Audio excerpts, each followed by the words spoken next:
లోకా సమస్తా సుఖినో భవంతు, సర్వే జనా సుఖినో భవంతు. దీవెన வாழ்க வளமுடன்.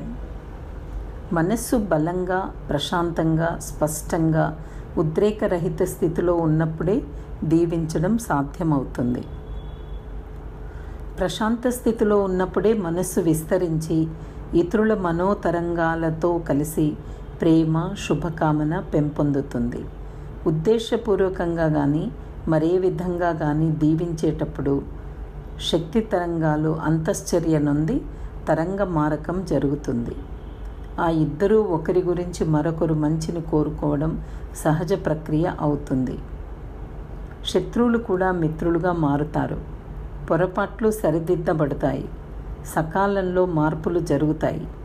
సాధారణంగా ధ్యానం తర్వాత దీవిస్తాము. అప్పుడు మనోతరంగాలు నెమ్మదై ఆల్ఫా స్థాయికి వస్తాయి. మెదడులోని సూక్ష్మాతి సూక్ష్మమైన కణము కూడా చురుకుగా మారుతుంది. మనస్సు బలంగా ఉన్నప్పుడు దీవిస్తే అది ఎక్కువ ప్రభావవంతంగా పనిచేస్తుంది.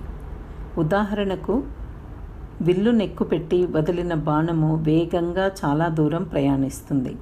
అదే మాదిరిగా మనస్సు ప్రశాంత స్థితిలోనున్నప్పుడు దీవెన ఎంతో ప్రభావవంతమైంది. శాపములు కూడా అలాగే పనిచేస్తాయి. అవి బలంగా ఉండి ఎక్కువ హాని కలుగచేస్తాయి. మనస్సు ప్రశాంతంగా ఉన్నప్పుడు ఆలోచనలు, మాటలు బలీయంగా, స్పష్టంగా ఉండి వేగంగా ఫలవంతమవుతాయి. తన కొరకు చేసే ప్రార్థన మెల్లగా ఫలితాన్ని ఇస్తుంది. కానీ ఇతరుల కొరకు చేసే ప్రార్థన వేగంగా ఫలితాన్ని ఇస్తుంది. తత్వజ్ఞాని వేదాద్రి మహర్షి.